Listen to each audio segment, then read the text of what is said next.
কৃপা প্রার্থনা করছি।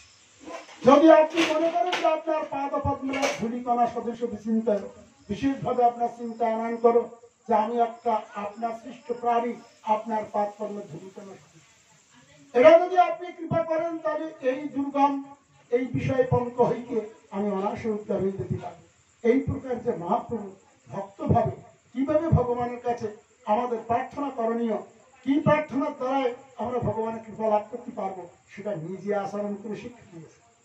তাহলে আমরা সেই শিক্ষা ধারার মধ্যে যদি না দাঁড়াই, তাহলে আমরা যে পথে যেতে যাচ্ছি, যে উদ্দেশ্য আমাদের, সেই উদ্দেশ্য পথ থেকে আমরা আমার একটা প্রশ্ন আছে, লাস্টে একটু বলবেন কি আছে। আপনার এই কথার সঙ্গে মিল হবে না, আলাদা প্রশ্ন। আচ্ছা, তাহলে এটা আলোচনা করে বিষয়টা একটু বলে নি, তাহলে এটা একটু আমার টপিকটা আলোচনা করে নি। বলছি যে সবাই বলে বৈষ্ণব সেবা, কিন্তু বৈষ্ণবের স্ত্রীর নাম তো বৈষ্ণবী, তো সেই মায়েদের ভূমিকায় কিছু বলছেন না, একটু বলুন। শুনুন, বৈষ্ণব আর বৈষ্ণবী স্ত্রীলিঙ্গ আর পুরুষলিঙ্গ, এটা আমরা এইভাবে জগতের একটা ভগবৃত্তির সৃষ্টির কারণে ভগবান প্রকৃতি পুরুষ সৃষ্টি করেছে, সৃষ্ট করার চেষ্টা করে। কিন্তু তার জৈব ধর্মের জিনিসটা গুরুত্ব দিতে, তুমি যখন প্রশ্ন করছো তাহলে প্রশ্নের তো আমরা শুনতে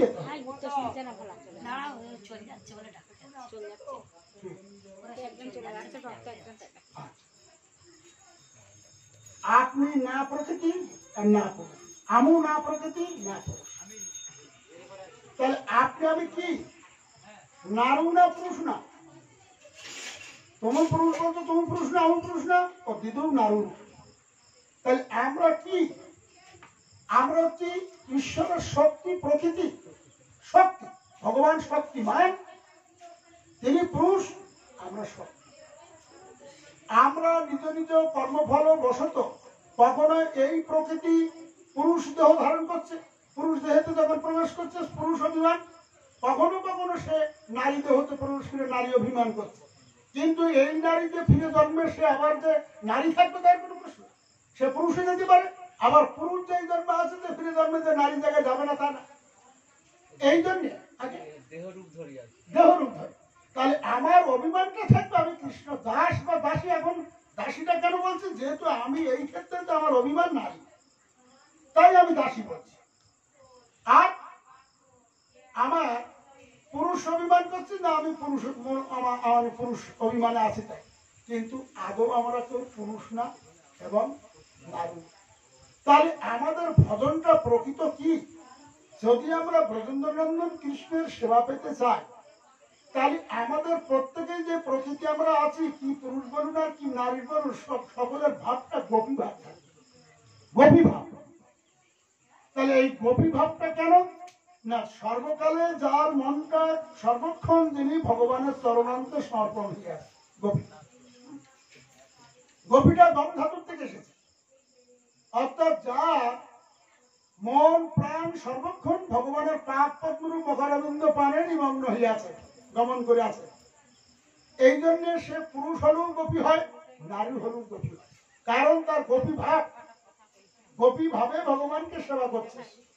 এই জন্য আমরা যে নারী বা পুরুষ, এখানে দেখুন না, পুরুষের থেকে নারীদের ভাবটা বেশি। কেন? কারণ সর্বক্ষেত্রে গোপীরাই ভগবানের দিকে এগিয়ে এসছে। একটা ধর্মসভায় যান, সেখানে গোপীদের সংখ্যা বেশি, পুরুষের সংখ্যা কম। কেন? পুরুষদের পুরুষ অভিমানের কারণে এদের মধ্যে ভক্তির গন্ধটা খুবই কম থাকে। এই জন্য দ্বিজগণ এত বিষ্ণু ভক্তি করে ধনযজ্ঞ করেও এরা ভগবান বলরামের কৃষ্ণ কৃপা পেল না, কিন্তু দ্বিজপত্নীগণ কৃষ্ণ কৃপা পেল। কেন? এদের এই অভিমান। তেমন তুমি দেখো না, সর্বত্র আসলে হরিসভায় যতটা আমরা মায়েদের পাই ততটা পুরুষদের পাই। তাহলে ওদের মনটা সব থেকে ভগবানের প্রতি বেশি, ওদের কমনীয় মন, ওদের সরলতা মন। ওরা যতটা ভগবানের দিকে এগিয়ে আসে, পুরুষেরা সে জায়গায় অনেকটা বাধা থাকে। পুরুষ যে পারে তা না, পারে, কিন্তু সেটা তাদের মনটা অত্যন্ত কঠিন থাকে এবং তারা বিভিন্ন কঠিন কর্মের মধ্যে দিয়ে থাকার কারণে এদের মতিটা তাড়াতাড়ি ভগবানের প্রতি আসে। কিন্তু নারীদের মনটা খুব তাড়াতাড়ি এগিয়ে আসে। কিন্তু বৈষ্ণব সেবা যখন হয় তখন বৈষ্ণব বৈষ্ণবী সেবা তো স্বাভাবিক হয়, সেটা নিয়ে তো বৈষ্ণব সেবা হলেই বৈষ্ণবী সেবা হয়, আর বৈষ্ণবী সেবা হলেই বৈষ্ণব সেবা হয়। কেন? জীব সকলেই কৃষ্ণের দাস, জীবের স্বরূপ হয় কৃষ্ণের নিত্য দাস। তাহলে আমার স্বরূপগত আমি কৃষ্ণের দাসত্ব করা, এই দাসত্ব বৃত্তি ভুলে যাওয়ার কারণে অভিমানে আমি নারী বা পুরুষ সঙ্গে সংজ্ঞান্বিত হয়েছি। আদৌ আমি পুরুষ না নারী, কিন্তু যতক্ষণ আমি পুরুষ বা নারীর অভিমানে আছি তখন আমি সেই অভিমানটা করছি যে আমি নারী বা আমি পুরুষ। কিন্তু বৈষ্ণব সেবা যখন হয় তখন তার আত্মগত ধর্মেতে তিনি বৈষ্ণব, সে নারীরও সেবা দিলে বৈষ্ণব সেবা হবে, পুরুষের সেবা দিলে বৈষ্ণব সেবা হবে। আমরা মনে করছি যে নারীর সেবা হলো অত পুরুষের সেবা হলো না, তাই বৈষ্ণব সেবা হয় না। তারাই তো বৈষ্ণব, তারা তো সেবা পেয়েছেন, এটাই বৈষ্ণব সেবা হয়েছে। সেই জন্যে বৈষ্ণব সেবাটা তো আলাদা। বৈষ্ণব সেবার কথা কি বলি বলুন, এটাই তো আমরা মানে ভাবতে পারি না যে বৈষ্ণব আজকে ধরুন দেখুন এই ভোলা ভাই আহ্বান করেছে, তাহলে আমরা এই আহ্বানে বৈষ্ণবের সেবায় আমরা যখন আগে আসছি তখন আবার ধরুন আমার এই অমল দাদা মানে বৈষ্ণব সেবা, তখন আমাদেরও আগে দিতে সেবা। কেন না এই বৈষ্ণব সেবার উপরে শ্রেষ্ঠ সেবা আর ভজন নেই, এর উপর শ্রেষ্ঠ সেবা নেই। কেন? সে কথা অদ্বৈত আচার্যকে মহাপ্রভু এই হরিদাস ঠাকুরকে অদ্বৈত আচার্য বলেছিলেন যে দেখো হরিদাস জগতে বৈষ্ণব সেবার দৃষ্টান্ত দেখাতে গিয়ে হরিদাসকে বলছেন, হরিদাস আমি একটা সংকল্প করেছি, এই সংকল্প তো আমার পূর্ণ করতে। তো বলছে প্রভু আপনি কি সংকল্প করেছেন? আর সংকল্প যদি ভ্রষ্ট হইতো আমার তো সংকল্প ভ্রষ্ট অপরাধ ফলে নরকের গামী হইত। তাহলে আপনি এমন কি সংকল্প করেছেন যা ভ্রষ্ট হয়ে চলেছে? তাহলে সংকল্প বলতে আগামী করলে দিন পিতৃদেবের শ্রাদ্ধ, আর এই শ্রাদ্ধেতে আমার উদ্দেশ্য বা মনের সংকল্প অগ্রে তোমার ভোজন দেবে, শ্রাদ্ধের নির্মাল্যটা অগ্রে তোমার ভোজন। হরিদাস বলছেন প্রভু হে আচার্যদেব আমি হরিনাম করিতেই হরিদাস বলে জবান কুলে জন্ম মুসলিম কুলে জন্ম আমার, তা আমাকে কেন আপনি আগে অগ্রে ভোজন দেবেন? আপনি বৈদিক ব্রাহ্মণ কুলে জন্ম, আর এই পাড়াটা বৈষ্ণব ব্রাহ্মণ পাড়া, আপনি আগে ব্রাহ্মণদের সেবা দিন, তারপর তো আমি দুটো সেবা পাবই। তার জন্য তো কোনো মানে আমার জন্য তো আপনার কোনো অসুবিধা নেই। হরিদাসকে অদ্বৈত আচার্য বলছে না আমার তাহলে সংকল্প ভ্রষ্ট হবে না, ব্রাহ্মণকে যদি আগে ভোজন দেয় আগে তো তোমার ভোজন দেবো, এইটাই আমার সংকল্প। তাহলে তাহলে ব্রাহ্মণ সমাজ শুনবে কেন? হরিদাস ঠাকুরকে মহাপ্রভু বলতে আচার্য বলল শোনো হরিদাস ব্রাহ্মণ খায় তা ভালো, না খায় খুব ভালো। কিরম কথা হলো এটা? ব্রাহ্মণ না খালে খুব ভালো হয়, এটি কি আপনার প্রশ্ন? তা আচার্য বললেন হ্যাঁ। কেন? শোনো বলছেন হরিদাস তোমারে ভোজন দিলে হয় কোটি ব্রাহ্মণ ভোজন, তোমার মতো নিষ্কিঞ্চন ভগবত ভক্তকে ভোজন দিলে কোটি কোটি ব্রাহ্মণকে ভোজন দিতে গেলে যে অর্থদণ্ড, যে পরিশ্রান্ত করার পরে যে স্বীকৃতি সঞ্চিত হবে, একা তোমার ভোজন দিলে তার অধিক অধিক গুণে স্বীকৃতি আমার লাভ হবে। আশু করতে বা আগে তোমার ভোজন দেবো বাবু। তাহলে এতে কি বোঝালো যে আমরা শয়ে শয়ে লোককে ভোজন দিলে কি হবে?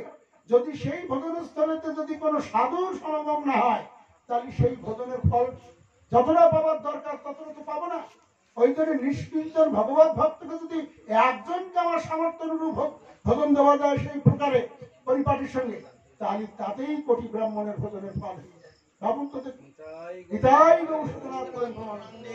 আজকে রুইদাসকে সেবা দিচ্ছে কে?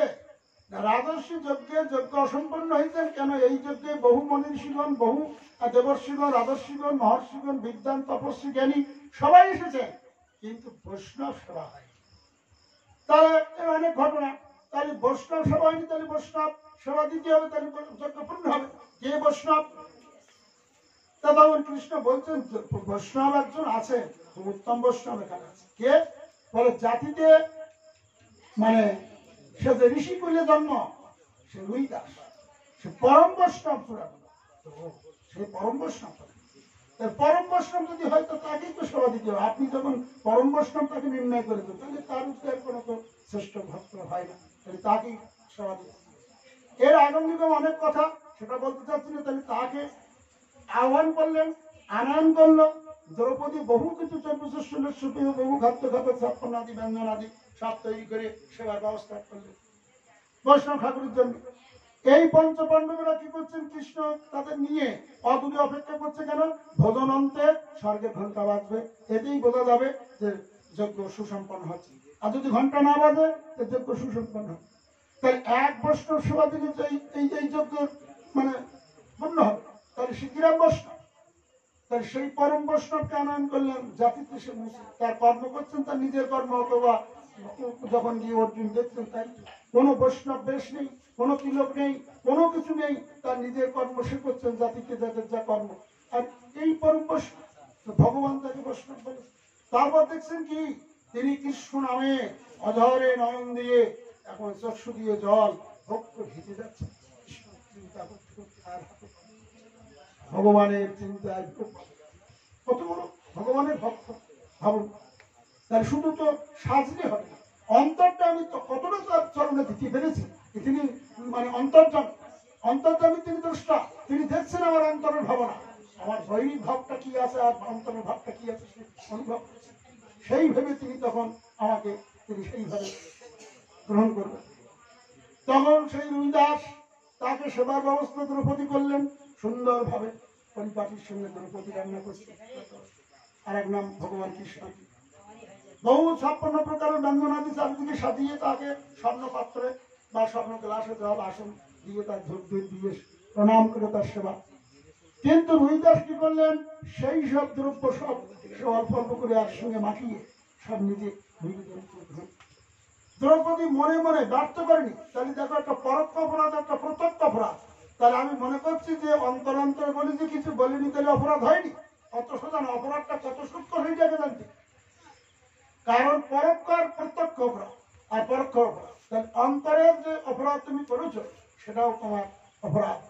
দ্রৌপদী মনে মনে ভাবলে এত কিছু সুন্দর সুন্দর করে রান্না করলাম, বৈষ্ণব ঠাকুর সেবা পাবেন, আর কোনটা ভালো হয়েছে সেটা একটু বলবে, আমার তো আনন্দে উচ্ছ্বসিত হবো।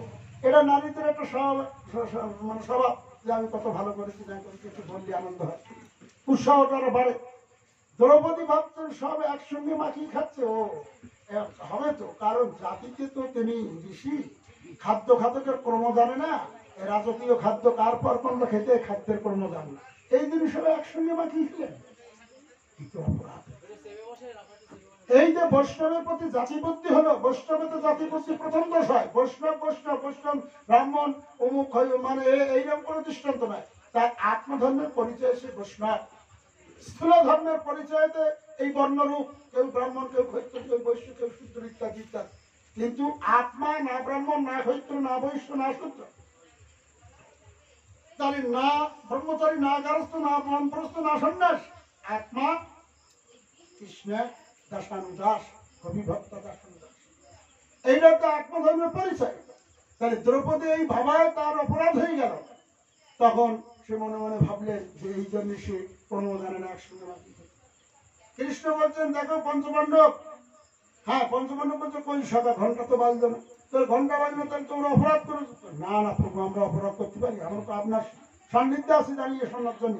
বলে তাহলে দ্রৌপদী অন্যায় করেছে, কোনো অপরাধ করেছে? চলো, ভগবান সবই জানেন, অন্তর্যামী।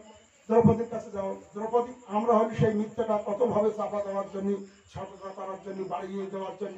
আমার যদি হয় এক হাতটা, আরেকজন ব্যায়াম, আর একজনের মাইক, আর একজন তো একেবারে বিশাল টানি দেন, এই তো আমাদের স্বভাব। কিন্তু বৈষ্ণব জেনে নিষ্কপট যদি কোনো অন্যায় করে থাকে, সে নিষ্কপট সেটা স্বীকার করাটাই হচ্ছে তার প্রকৃত থাকে। শত শত কথা মিথ্যে বলেও সেটাকে চেপে রাখা যায় না, অপরাধ অপরাধী হয়ে যায়।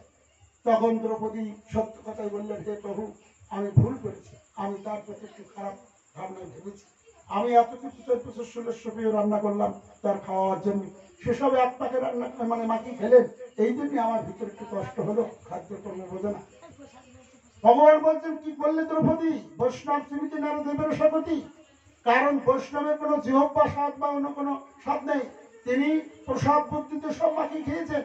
আজকে যদি এটা বলি লবণ বেশি হয়েছে, ওটা বলি ভালো হয়েছে, ওটা বলি ঝাল বেশি হয়েছে, ওটা বলি যদি মানে টক হয়েছে, মিষ্টি হয়েছে, এই যে প্রসাদেতে একটা ভালো মন্দের বিচার আসছে, এটা প্রসাদের প্রতি তাকে অমান্য করা বা অমর্যাদা করা। এই জন্য সাধুরা এই ভালো মন্দর বিচার না করে সাধুরা প্রসাদ সেবা করে কেন? উদর পূরণের জন্য। উদর পূরণ করে কেন? বেঁচে থাকার জন্য। বেঁচে থাকার কারণটা কি? হরিভজন করার জন্য।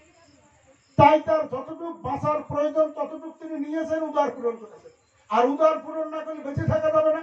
আর বেঁচে থাকার সার্থক হচ্ছে হরিভজন করার জন্য। তাই সে এতটুকু গ্রহণ করেছে। তুমি ভুল করেছো দ্রৌপদী, তাকে চিনতেই ভুল করেছো। আবার পুনরাবৃত্তি হবে প্রভু, তখন আবার পুনর্বার তাকে আহ্বান টান করে সেইরকম সুযত্নের সঙ্গে আবার দ্রৌপদী আর বেশি অঙ্গ না করে 4-5 ভাগে রান্না করে হৃদয়ের মধ্যে সবসময় জাগাচ্ছেন, হে ঈশ্বর, হে হৃষিকেশ, হে দশেন্দ্রের রাজা হৃষিকেশ ভগবান, আপনি আমার হৃদয় মন্দিরে অবস্থান করছেন। আপনি আমার এই দুষ্ট মন সংকল্প বিকল্পে সাধন করছে, এ ভালো মন্দ সবসময় চিন্তা করছে। আপনি এই মনটাকে দমন করে বৈষ্ণব সেবার মানসিকতা আমার হৃদয়ে তৈরি করে দিন। ভাবুন তো এবার বৈষ্ণব সেবাটা কেমন হবে? আগের যে ভাবনা, আর এই জন্য তো এই শিক্ষা বা এই নীলাকুম এই জন্য হয়েছে। তাই এখন ভাবনাটা কেমন হচ্ছে না, বৈষ্ণবের প্রতি যে বুদ্ধি দিয়ে সেবা করা উচিত এই মানসিকতা তৈরি হচ্ছে। আমার আছে কিছু দিলাম খেলাম, এরকম কোনো কথা না। এরকম তো সবাই আছে, সবাই খায়। তোমার বাড়ি যাবো কেন খেতে? তাই তোমার বাড়ি যাচ্ছি কিসের জন্য সেটাকে বুঝতে হবে। তাই এইটা যখন নির্ণয় ঠিক হবে তখন কর্তৃপক্ষ ঠিক হবে, ভক্ত ঠিক। তখন সে বৈষ্ণবকে যথার্থ বৈষ্ণব মর্যাদায় তাকে বসিয়ে তার প্রতি যে কেন আমি তার এনেছি আমার চিত্ত শুদ্ধির জন্য, আমার মাঙ্গলিক কামনার জন্য বৈষ্ণবের পদার্পণ, সুতরাং আমার যথার্থ মর্যাদা দিয়ে তার সম্মান দেওয়া, এইটাই আগে। তাই দ্রৌপদী ভগবানের শরণ আসলেন, হে প্রভু আপনি আমার দুস্তর এই মনের গতি একে রুদ্ধ করো, দমন করো। ভগবানের স্মরণে দ্রৌপদী আছেন আর রান্না করছে, চতির জলে রান্না করে সেবা দিয়ে এইবার বসালেন হরিদাস। বসিয়ে অন্তরে ভাবছেন, হে প্রভু আমি যেন পরম বৈষ্ণব, এই সাধুর প্রতি যেন আমার এই দুষ্ট মন যেন তার প্রতি অন্য কোনো মনোবৃত্তি না নিয়ে আসে। এই চোখের জল ফেলছেন, কাঁদছেন, পাখার বাতাস দিচ্ছেন, ধূপ দ্বীপ দেখালেন, আর তার স্মরণে আছেন ভগবানের স্মরণে। প্রত্যেকটা গ্রাসে স্বর্গে ঘন্টা বাজে, প্রত্যেকটা গ্রাসে স্বর্গে ঘন্টা বাজে। কেন? বৈষ্ণব সেবা শুধু বন্দির সেবা করে। এত সেবা করেও যদি সেই মানসিকতা সেইরকম না আসে, তাহলে গান বাজে, তাহলে আমার কোনো না কোনো ত্রুটি হচ্ছে। এই জন্যে সব থেকে বড় কথা তো সরলতা। কেন? আমাকে এক কথায় দেখুন, আমি কিছু বুঝি না, জানি না, আপনাদের আমি আহ্বান করে নিয়ে এসছি, কিন্তু আপনাদের সেবা করার যোগ্যতা সে বুদ্ধিটুকু আমার নেই। আপনাদের প্রিয়, আপনাদের স্থান, আপনাদের সব দয়া করে আপনাদের কাছে আমি সমর্পণ করেছি। আপনারা নিজে করে আমার প্রতি নিশ্চিত ক্ষমা করে এই যে একটা শরণাগতি যখন আসবে তখনই ভগবান সেটা। এই জন্যে বৈষ্ণব সেবা সর্বশ্রেষ্ঠ। মহাপ্রভুর কাছে জিজ্ঞাসা করেছেন প্রভু কলিযুগের ধর্ম, প্রথম বললেন মানে কলিযুগের ধর্ম হয় নাম শুন, এতাবত্ত অবতীর্ণ। সনাতন বললেন এতে যদি কোনো জীবের রুচি না হয় নাম সংকীর্তনে, তাহলে তার তরবার পথ ছাড়িয়া বৈষ্ণব সেবা ত্রাণ পেয়েছে। সে বৈষ্ণব সেবা করলে তাতেই ত্রাণ পাবে। যদি বৈষ্ণব সেবা রুচি না হয় তাহলে তার কার কোনো উপায় আছে? মহাপ্রভু বললেন আছে। কি সে উপায়? জীবে দয়া নামে রুচি বৈষ্ণব সেবন, ইয়া বৈ ধর্ম নাই শোনো সনাতন। জীবের প্রতি দয়া, নামে রুচি, বৈষ্ণব সেবন, ইয়া বৈ ধর্ম নাই শোনো সনাতন, এর উত্তর শ্রেষ্ঠ ধর্ম নেই। এই জন্যে যদি জীবের দয়া করতে হয়, তাহলে আমরা যেসব দয়া দক্ষিণে জগতে দেখাই, এটা কি দয়া? এটা ক্ষণকালের দয়া, কিন্তু এর পরিণামে এটা অমন্দ দয়া নয়, এর বিনিময়ে মন্দ এসে হাজির। আজ হয়তো কারো অভাব আছে, 10 কিলো চাল দিলাম, যাই দিনটা চলে গেল, আবার অভাবটা দেখা দিচ্ছে। তার বস্ত্রের অভাব, একটা বস্ত্র দিলাম, 3 মাস সেটা চললো, তারপরে বস্ত্রের অভাব দেখা গেল। তাহলে আমি তার অভাব বা প্রকৃতটাই মেটাতে পারছি কি? তাহলে আমরা যে দয়া দক্ষিণে করি, এটা নৈমিত্তিক দয়া, নৈমিত্তিক দান, নৈমিত্তিক, এর দ্বারা প্রকৃত দয়া হয়। শাস্ত্র বলছে এমন দয়া করো যার দয়া, সে দয়ার মধ্যে কোনো মন্দ আসবে না, সেটা তো অমন্দ দয়া। তাহলে কি? জীবকে কৃষ্ণ কথা, হরি কথা দান করো, এর উপর শ্রেষ্ঠ দান। কেন? তার অজ্ঞানন্দকে নাশ করে তাকে হরিভজনে নিয়োজিত করো। কারণ মানুষ যা দান করছে, যা দিচ্ছে, তার পরিণতিতে আবার এই জগতে আসতে হবে, আবার এই দুঃখের কষ্ট ভোগ করতে হবে। কিন্তু এমন কিছু দয়া করো যে দয়ার পরিণতিতে সে ভগবানের কাছে ফিরে যেতে পারে, ভগবানের চরণে যাবে। এই জন্য সাধু দ্বারাই যারা কৃষ্ণ কথা বলে, হরি কথা বলে, মানুষকে ভগবানের প্রতি নিয়োজিত করে ভগবানের চরণান্ত সেবায় নিয়োজিত করতে পারেন, তারাই তো প্রকৃত সাধু, তারাই তো প্রকৃত দয়ার দিগদর্শন। এই জন্য এইটি হচ্ছে শ্রেষ্ঠ জীবদয়া। এর উপর জীবদয়া আর দেখা যায় না। আর জীবদয়া নামের রুচি, তাই নামের রুচি বলতে ভগবানের নামের প্রতি প্রকার রুচি হয়। কারণ নামেতে মহাপ্রভু সর্বশক্তি অর্পণ করেছে। এই যেমন ভাইরাসের গল্প আমরা করছি, প্রভু কিছু বলে ভাইরাস, করোনা ভাইরাস। তা করোনা ভাইরাস, তা করোনা মানে কি? তার নাম করোনা বলে তো ভাইরাস। এরম তো 100 বছর 200 বছর পরে পরে একটা মহামারী, একটা দুর্ভিক্ষ ঘূর্ণিবাতাস সব দেখা দেয়। শাস্ত্র তো বলে, বর্ণনা করেছেন বা তা হচ্ছে। তাহলে এই যে ভাইরাস এসেছেন বলে এই ভাইরাস নাশ করার মূল কি? আমরা যদি সত্যি সত্যি ঈশ্বরতে বিশ্বাসী হই, তাহলে ভগবান কি বলছেন? কি বলো?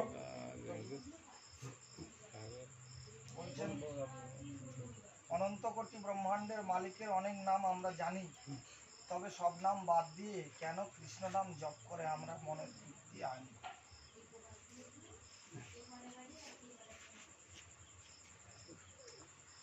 অনন্ত কোটি ব্রহ্মাণ্ডে ভগবানের অনন্ত অনন্ত রূপে নাম আছে।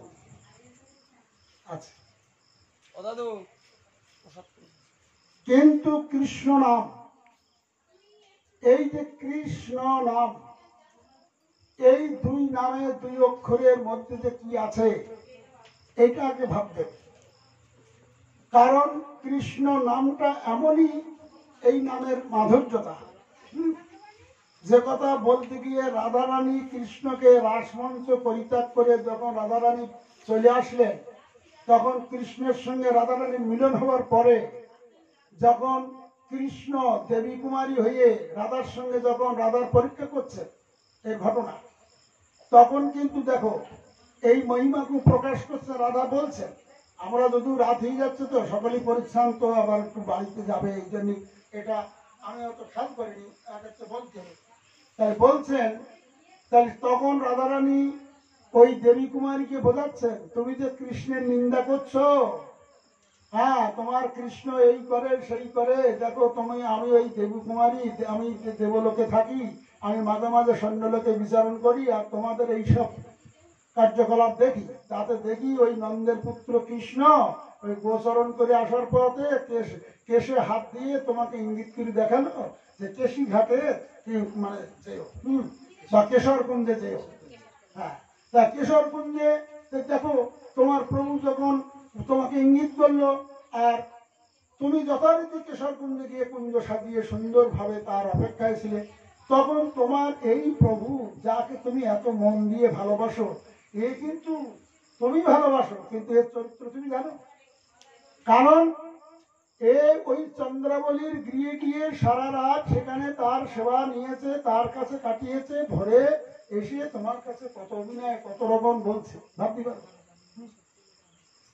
সেই জন্যে এই কথা যে আমি তোমাকে বোঝাতে চাইছি যে তুমি এইরকম একজন প্রেমিক, তাকে কেন ভালোবেসো? এই গভীর অরণ্যের মধ্যে তোমাকে ফেলে রেখে কোন পুরুষ এইভাবে যায়? তোমার মতন সুন্দরী ভার্যা, সুন্দরী স্ত্রীকে ফেলে রেখে কোন পুরুষ যায়? যেতে পারে? তাই সে প্রেমিক না, কারণ তার মধ্যে অন্যরকম বৈরী ভাব আছে। তাই আমি বলতে চাই, তুমি ওই নন্দের পুত্র কেলোচনাকে পরিত্যাগ করো, যেহেতু তুমি আমার সখী কিনা, আমি আর তুমি একই সম জড়িত। কেন? আমার একজন এইরকম প্রেমিকা ছিল, তার প্রেমিক ছিল, তার এইরকম কর্মের জন্য আমি বর্জন করি। আর ঠিক তোমার আমার মতন তোমার এই প্রেমিকী অবস্থায় কৃষ্ণ নিজেই করে তুলেছে। জানি তাই বলছি, চন্দ্রাবলী কথা যখন উঠলো, চন্দ্রাবলী কে ছিলেন এবং পরে চন্দ্রাবলী কে মানে কি হয়েছিল সেটা একটু এক মিনিট শর্টে বলছি, বেশি আপনার ব্যাখ্যা করতে হবে। চন্দ্রাবলীর কথা আমরা তো দেখি রাধারানীর, একদিকে দেখি রাধারানীর ক্ষত্রিত ভানু, বিশ্বভানু, চন্দ্রভানু, সুভানু।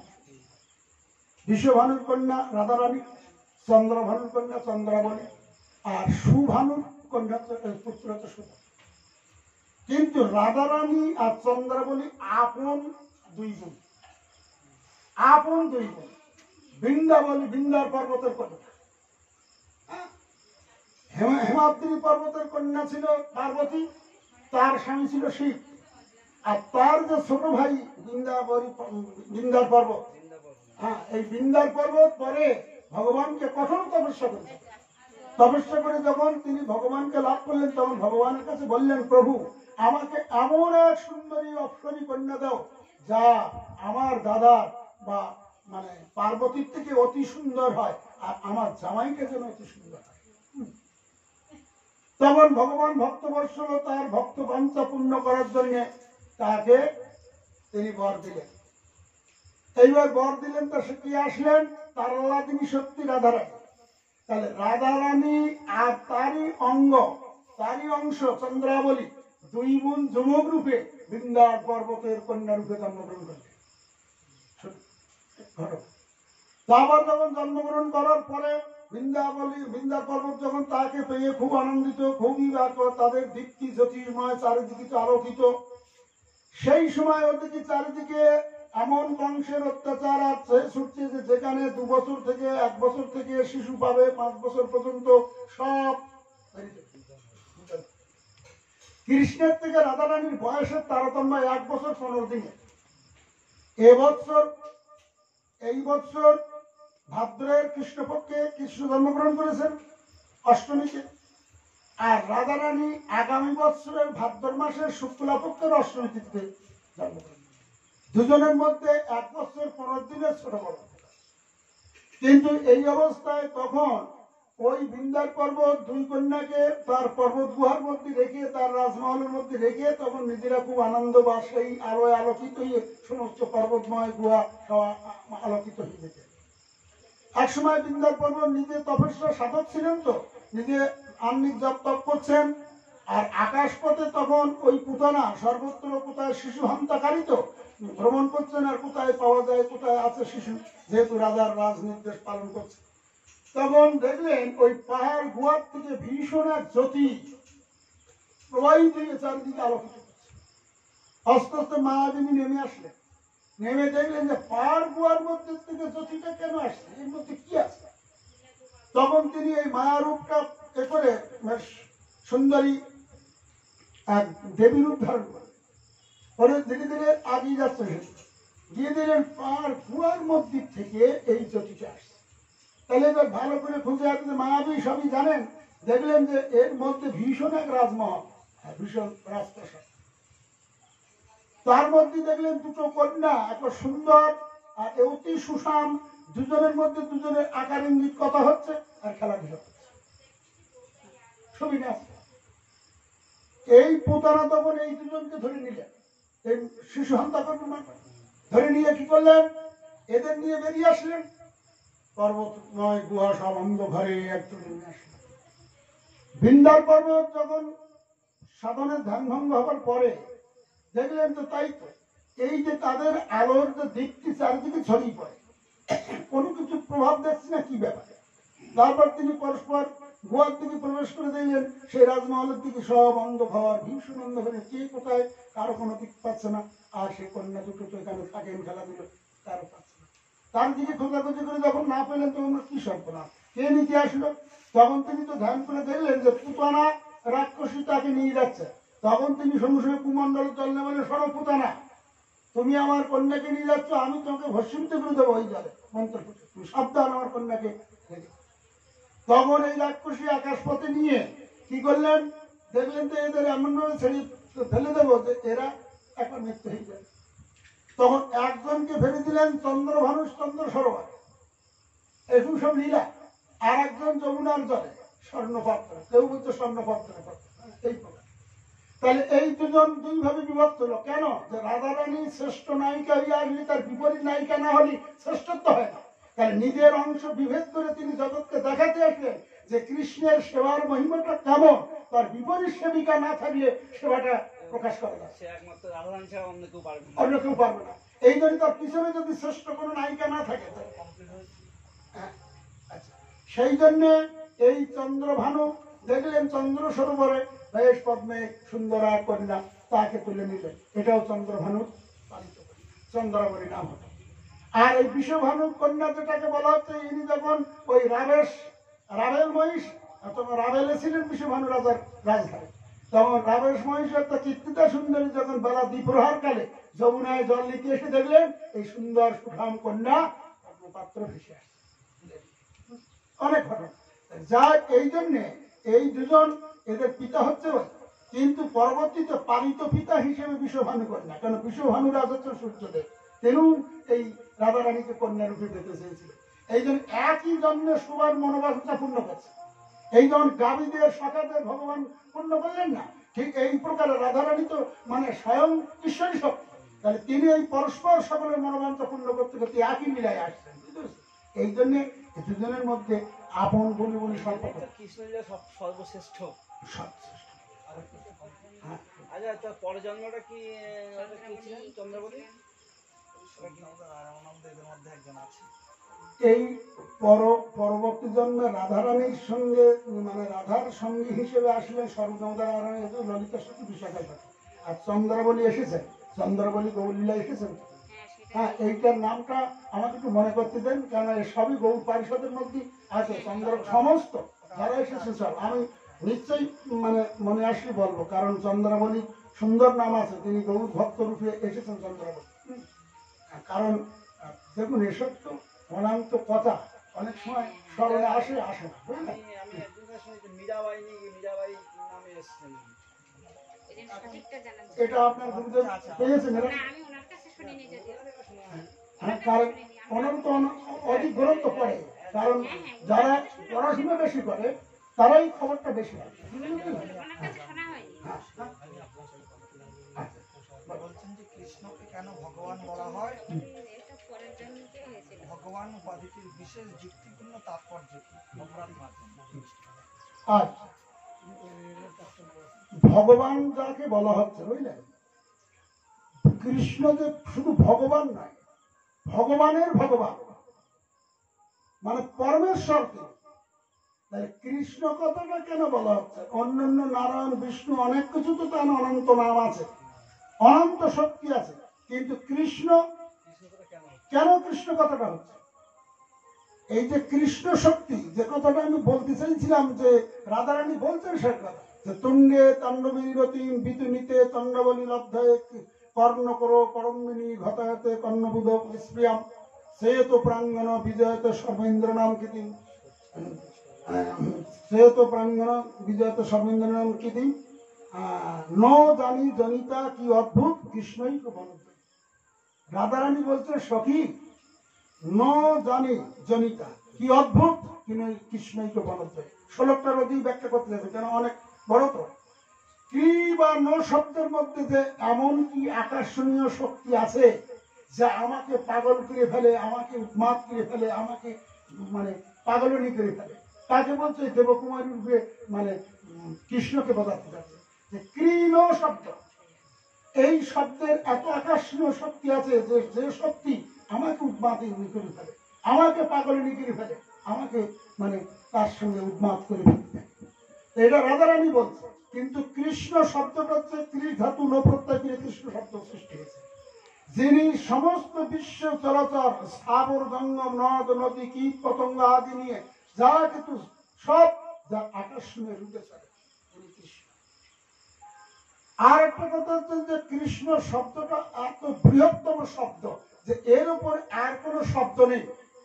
কেন? কৃষ্ণ শব্দের উপরে জগতে আর কোনো শব্দ নেই, যা কিছু শব্দ আছে এর উপরে শব্দ হয় না। হ্যাঁ, যেমন তিনি সর্বত্র বিচারণ করে আছেন, যেমন তুমি ভগবান বলছো, ভগবান বলছো। হ্যাঁ, তাহলে এই যে কৃষ্ণ যাকে তুমি বলছো, তিনি কৃষ্ণ কেমন? যাকে ব্রহ্মা বলছেন ঈশ্বর পরম কৃষ্ণ, ঈশ্বর পরম কৃষ্ণ, সচিদানন্দ বিগ্রহ, সচ্চিদানন্দ, যাকে কৃষ্ণ বলা হয়। কৃষ্ণের মধ্যে এই তিনটে স্বরূপ আছে, যা অন্য দেবতার মধ্যে নেই, অন্য অংশের মধ্যে নেই। সচ্চিদানন্দ, সদংশ সন্দেহ, সারাংশ, শুদ্ধ সত্তা নাম, ভগবানের সত্তা হয় যাতে বিশ্রাম।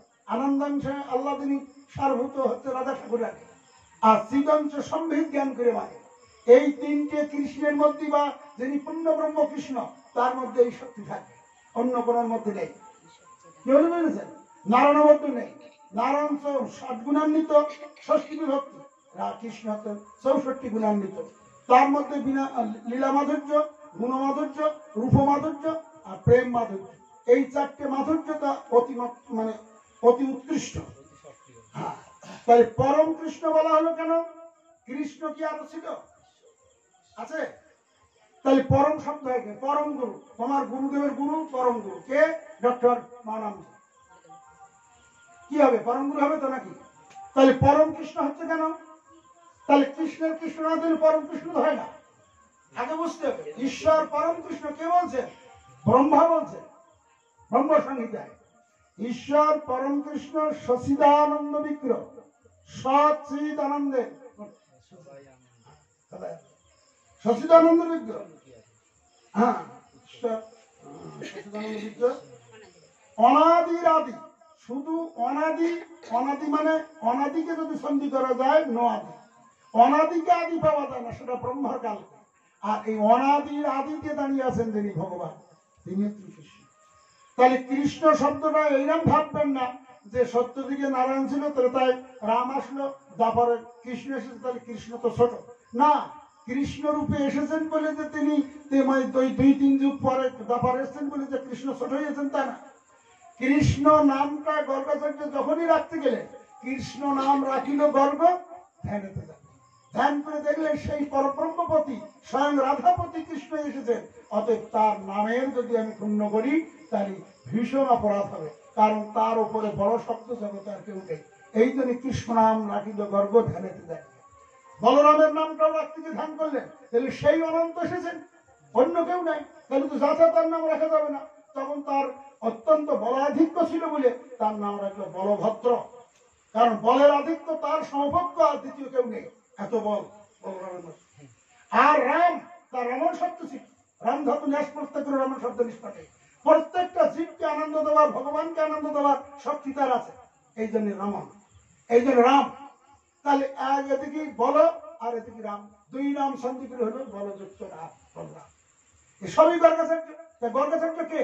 ব্রহ্মার যে মানস পুত্র, তার মধ্যে অঙ্গি বশিষ্ঠ, এই মানে গর্গাচার্য, এর তো সবই তো ব্রহ্মার পুত্র, মানস পুত্র, এটা সাধারণ কেউ না। তাহলে সে ভগবানকে জানিয়ে বুঝে তবে আর ভগবানের কুলে তিনি গুরু রূপে এসেছেন। সেই জন্যে আরো ভাগবতে কি বলছেন দেখো। তাহলে ঈশ্বর যদি পরম কৃষ্ণ সচিদানন্দ বিগ্রহ, অনাদির আদি গোবিন্দ সর্বকারণ কারণ, তাহলে কি এই বসুদেব কৃষ্ণ কে? যিনি মথুরা দ্বারকার কৃষ্ণ কে? কুরুক্ষেত্রের কৃষ্ণ কে? এরা কে? ব্রজনন্দন কৃষ্ণ না? তাহলে ইনি হচ্ছেন নারায়ণ চতুর্ভুজ। চতুর্ভুজ যিনি মানে বাসুদেব কৃষ্ণ, যিনি বৈকুণ্ঠেশ্বর নারায়ণ, যিনি সুতপাপ কৃষ্ণের মনোবাঞ্ছা পূর্ণার্থ তিনি এসেছিলেন যে সুধিকা গৃহে, মানে চতুর্ভুজ রূপে, পরে দ্বিভুজ হয়ে গেলেন। এই কৃষ্ণকে যখন গোকুলে রেখে আসলেন, শাস্ত্র বলছেন পূর্ণ ব্রহ্ম কৃষ্ণ কিন্তু গোকুলেই জন্মগ্রহণ করেছিলেন। যমুক সন্তান হয়েছিলেন, গোস্বামীগণ বলছেন এক হচ্ছে যোগবেয়া, অপরদিকে এক সন্তান। এই সন্তানের সঙ্গে এই সন্তান মিলে গেলেন, কবিরাজ গোস্বামীপদ কলম দিলেন। অতএব বিষ্ণু তখন কৃষ্ণের শরীরে, বিষ্ণু দ্বারে কৃষ্ণ করে অসুর সংহার। কবিরাজ গোস্বামীপদ তার মীমাংসা করে যাচ্ছে, বলে কৃষ্ণ যিনি পূর্ণ ব্রহ্ম ভগবান, তার অসুর মারণ লীলা নেই। তিনি জগতে অসুর মারণ করতে আসেনি, তিনি এসেছেন ব্রজরস আস্বাদন করার জন্য, তিনি অসুর মারণ করতে আসেন। তাহলে অসুর মারণ করছে অগাসুর, বগাসুর, পুতানা, কালিয়া, এগুলো তো দেখছি কৃষ্ণ করছে। সেখানে কবিরাজ বলছে না, বিষ্ণুর কাজ, বিষ্ণু কৃষ্ণ শরীরে প্রবেশ করেছে। নারায়ণ চতুর্ভুজ ব্রহ্ম, এই মৎস্য নারায়ণ চতুর্ভুজ আদি অবতার, যুগ মন্বন্তর আদি অবতার বলছেন, আমার লাইনটা ভুলে যাচ্ছি। হ্যাঁ, সবা শ্রীকৃষ্ণ অঙ্গে হয় অবতীর্ণ, ওই অবতারে ভগবান পূর্ণ, কবিরাজ গোস্বামীপাদ বলছেন। তাহলে চৈতন্য চরিতামৃতে কবিরাজ বলছেন কৃষ্ণের শরীরে যিনি ভারহরণকারী বিষ্ণু অবস্থান করছেন। সেই জন্যে ভগবানকে বাদ দিয়ে বিষ্ণু দ্বারে নিজে দাঁড়িয়ে অসুরকে নিধন করতে হবে। হ্যাঁ, আনুষঙ্গিক কর্ম এটা সবই কৃষ্ণের কাজ না, এটা বিষ্ণু। তাহলে তিনি যে কারণে এসেছেন সেটা কি? তিনি যে এসেছেন ব্রজরস আস্বাদন করার জন্য, এটা তো তার গণ্য। তাই ব্রজরস আস্বাদন করার জন্য প্রেম রস নির্যাস করিতে সাধন, রাগ মার্গে ভক্তি লোকে করিতে প্রচার। চৈতন্য চৌধুরী, প্রেম রস নির্যাস করিতে প্রচার, রাগ মার্গে ভক্তি লোকে প্রচার।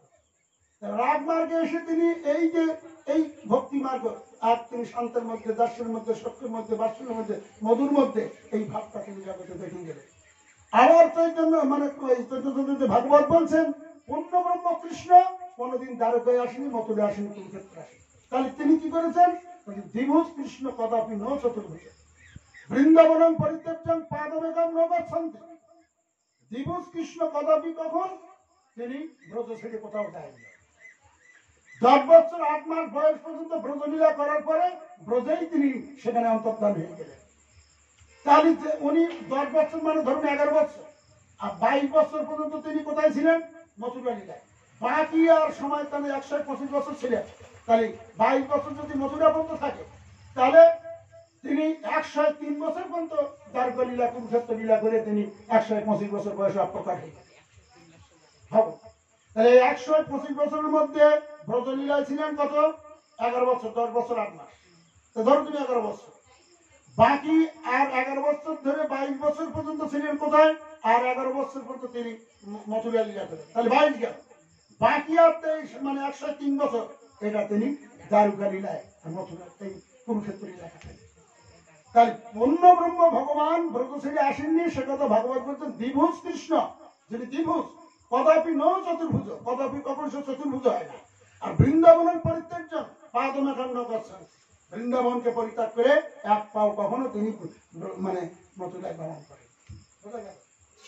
এই জন্য ইনি স্বয়ং ভগবান কৃষ্ণ, পূর্ণ ব্রহ্ম এবং সর্বৈশ্বর্য, যথেষ্ট শ্রী জ্ঞান বৈরাগ্য আদি তার মধ্যে সীমাবদ্ধ। আর শুধু তা নয়, নারায়ণের মধ্যে যথেষ্ট শ্রী জ্ঞান বৈরাগ্য আছে, কিন্তু ভগবানের মধ্যে যে রূপটা আছে সচ্চিদানন্দ বিগ্রহ, সচ্চিদানন্দ, এটা অন্যের মধ্যে নেই। সদাংশ সন্ধিনী সারাংশ শুদ্ধ সত্তা বলরাম, আর বলরাম হচ্ছে মূল নারায়ণ। বলরাম থেকে যত নারায়ণ এসেছেন, গরুদশাহী, কয়েকদিশাহী, শেষশাহী, সবই তো বলরাম তত্ত্ব। তাহলে কৃষ্ণের দ্বিতীয় যদি কাউকে ধরো, সে বলরাম। তাহলে সেই দ্বিতীয় শক্তিটা কি? সন্ধিনী।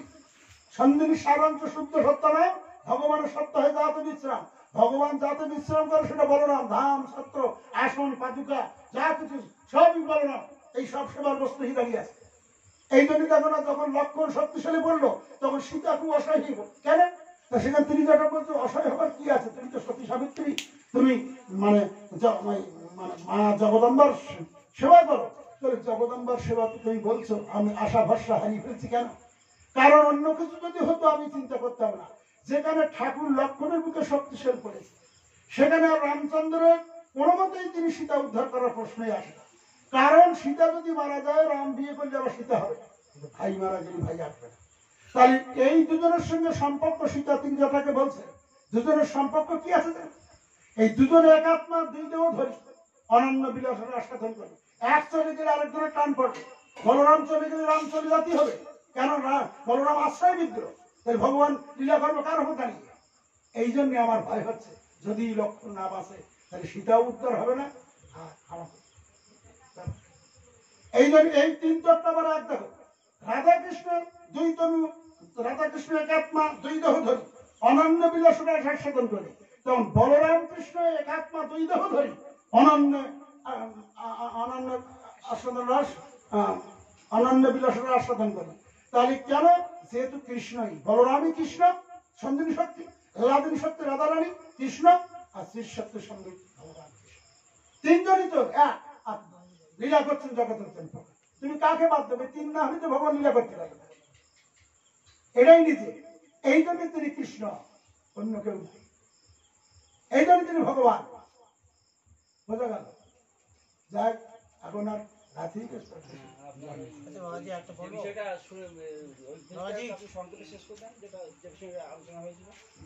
বন্ধ করে দিচ্ছি।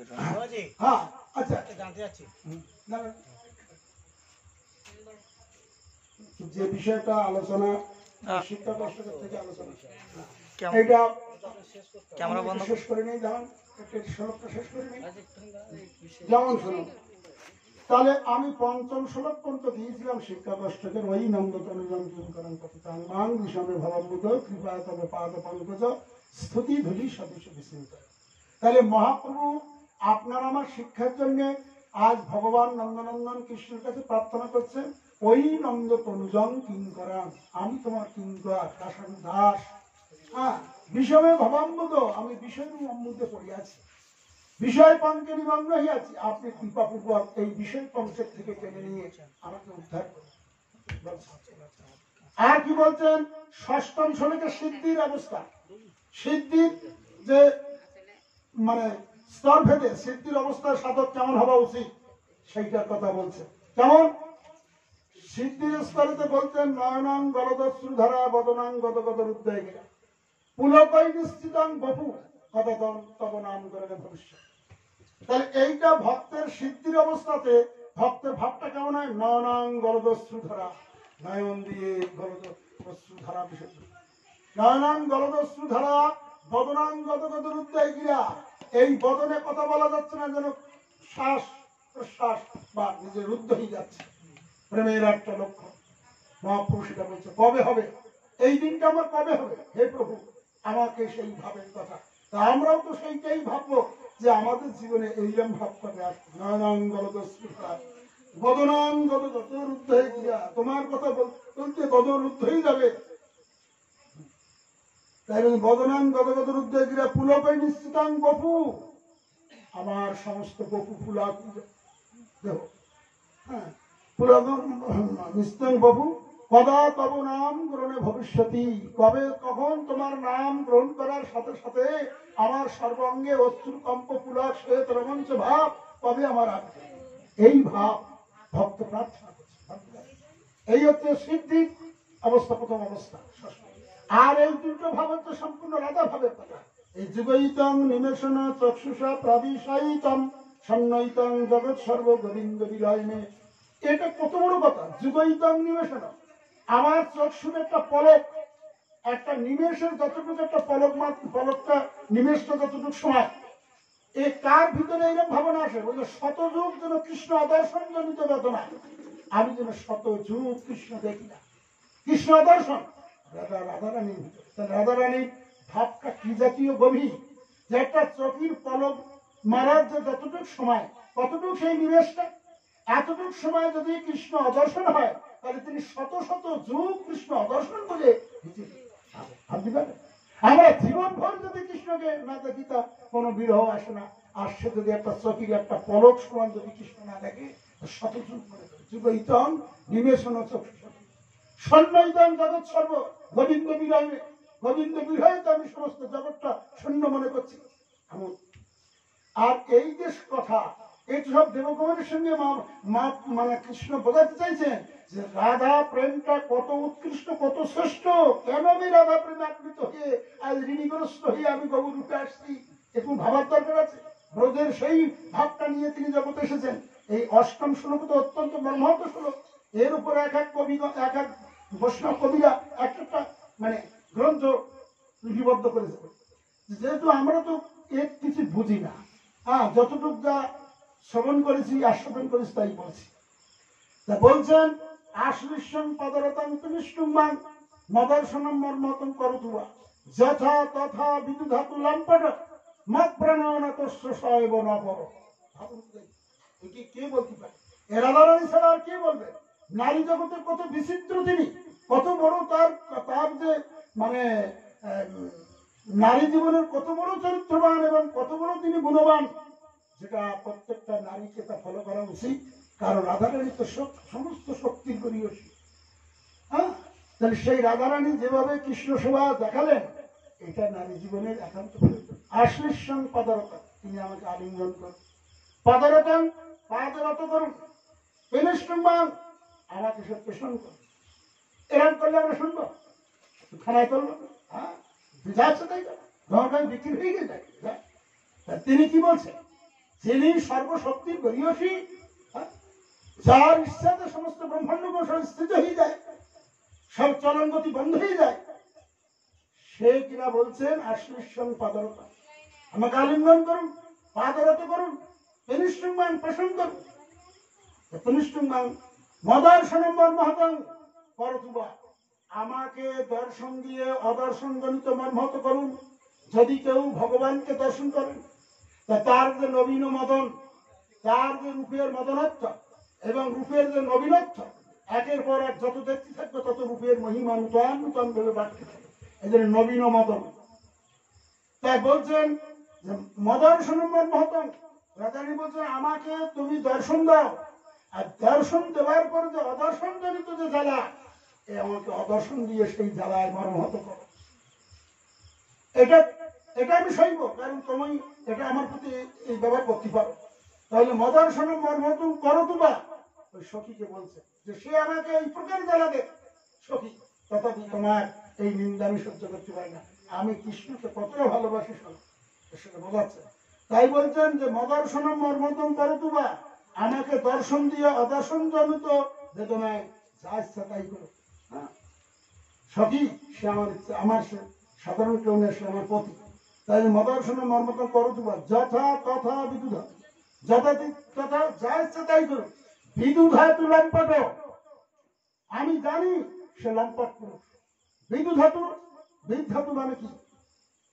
রাধারানী বলছেন বিধাতু শব্দ হচ্ছে বৃদ্ধি প্রাপ্ত, তার বৃদ্ধিটা কতটা সেটা আমি জানি। বিশ্ব ব্রহ্মাণ্ডের দ্বিতীয় আর কেউ জানার লোক নেই, ভাবতে পারেন? আমি ছাড়া কৃষ্ণের বিদ্যুতির গতিবিধি কতটা সে আমি জানি। এই জন্য বিধাতু, বিধাতু যা প্রকৃতির জিনিস। তাহলে বিদ্যুৎ ধাতু লম্পট, আমরা কি বলবো? গালাগাল দিচ্ছে। যদি লম্পট হতো তাহলে খারাপ। লম্পট, লম্পট পুরুষ, কৃষ্ণ লম্পট পুরুষ। লং যুক্ত পট, লং মানে দীর্ঘ, পট শব্দ চিত্ত বা ছবি। যার চিত্ত বা ছবিটা দীর্ঘ, কত অনন্ত অনন্ত ব্রহ্মাণ্ড অনন্ত শিব জগৎ জুড়ে তার কোন অসীমত্ব, তার কোন সীমা নেই। সর্বত্র জুড়ে তার চিত্ত পড়িয়াছে, ছবি পড়িয়াছে। হে দেবকুমারী, এই রাম যে অনাদির আদি গোবিন্দ, তাকে কেনা ভালোবাসতে চায়, কেনা আপন করতে চায়। সুতরাং আমার প্রভুকে যে যতটা আপন করে ভালোবাসতে চায়, আমি ততটাই তো সুখী। আমি এতটা সংকীর্ণ নই, এত ছোট মন নই যে আমার পতিকে আমি সেবা করবো, আদার্স আর কেউ করবে না, এরকম মানসিকতা না। এই জন্য সে লম্পট পুরুষ। হ্যাঁ, বিদুধাতু লম্পট, আমি জানি তার বৃদ্ধিটা কতটা, সে লম্পট। বিদুধাতু লম্পট, মত প্রাণনাথস্য সব না পড়ো। হে সখী, সে আমার প্রাণনাথ, আমার পর কেউ নয় গো সখী, পর কেউ নয়, আমার নিজের প্রাণনাথ। সুতরাং আমার প্রতি যা ইচ্ছা তুমি যা এতক্ষণ বলেছো, তার নিন্দা, তার অপবাদ, তার অনেক কথা তুমি আমাকে শুনিয়েছ, আমি সব কিছু সব সই আমার প্রতি। তার কেন? তাকে যারা চন্দ্রাবলী বলুন, এ বলুন, যা বলুন, যে সেবা তুমি বলছো, কেন করবে না? যেহেতু তিনি অনন্ত অসীম, তিনি সমস্ত জুড়ে তার ছবি, তিনি তাকে সেবা করে জগৎ হয়। এই জন্য ললিতা বিশাখ বলুন, চন্দ্রাবল বলুন, যা কিছু দেখছো সব রাধা। হ্যাঁ, সবই রাধা, অন্য কেউ না। হ্যাঁ, তার প্রেমের রহিতার থেকে ললিতা সৃষ্টি হয়েছে, বিষাদ থেকে বিশাখা সৃষ্টি হয়েছে, অন্য কেউ তো না। সুতরাং সবই তো রাধা। এই যে দেখছেন অষ্টসখী, অষ্টসখীর থেকে আবার একটা যুক্তি আছে, একজন করে সখী, 864 মন্ডলী, এই সবই তো নিত্য সিদ্ধা সখী। এরা সাধন সিদ্ধা না, কৃপা সিদ্ধা না, এরা সব নিত্য সিদ্ধা সখী। সুতরাং এই ব্রজলীলার মধ্যে অনেক এ আছে, নিত্য সিদ্ধা সখীকারা, সাধন সিদ্ধা সখীকারা, কৃপা সিদ্ধা সখীকারা। হ্যাঁ, এর মধ্যে সামার্থকেরা, সামঞ্জস্যকেরা এবং সাধারণিকারা সব বিচার দেখি। এই জন্য আমরা এই তত্ত্ব, এই গভীরতা, এই মধুরীর মধ্যে যতটা এই জন্মে মনুষ্য জন্ম হবে কি না হবে সে পরের কথা, পেয়েছি যখন, তাই পাওয়ার পরে কতটা আস্বাদন করে তার রস নির্যাস আমরা গ্রহণ করতে পারছি এবং জানতে পারছি, সেইটাই মনুষ্য জীবনে ধন্যতা। কারণ এসব সহসা দেব দেবীরা সাধন করেও এ কাজ লাভ করতে পারে, এমনই সম্পদ ভগবান দিয়ে গেছেন। সেই জন্য আপনাদের কাছে আমার প্রয়োজনে প্রার্থনা, এই আজকের মহাপ্রভু যে অষ্টশ্লোকের অনেক কথা, এ তো 15 রকমের শ্লোক ব্যাখ্যা করে বসলাম। দশমূলের কথা বলেছেন, কেন জীব ভগবান থেকে নেমে আসলেন, কি তার দশা, এসব কথা বলেছেন। সব কিছু একটা এমনি তুমি দেহ পাওনি, এই কোন কর্ম ফলে এই দেহ পেয়েছে সবই মহাপ্রভু সর্বত্র হীনানিত সুখ পরাণ কৃষ্ণ বিমুখা হরের মায়া দণ্ডান গুণই নিগুড়ে জালে কলতি তথা স্থূল লিঙ্গ জীবিত পরমে তুলসী করু মহাকর্মলয় নয়ত সর্বজীব, এসব দশমূলের কথা। হ্যাঁ, তারপরে স্ফুলিঙ্গার ইত্যাদি বসিত নবজীব মিশে সব দশমূলের কথা, এগুলো অনেক তত্ত্ব কথা, বুঝলে? তাহলে সেসব কিন্তু আমার ক্যামেরা বন্ধ করবো। হ্যাঁ, আমার ওই যে শেষের গানটা মানে পাঠের শেষ। মা কি বলছিলেন আপনি? জয় জয় রাধে কৃষ্ণ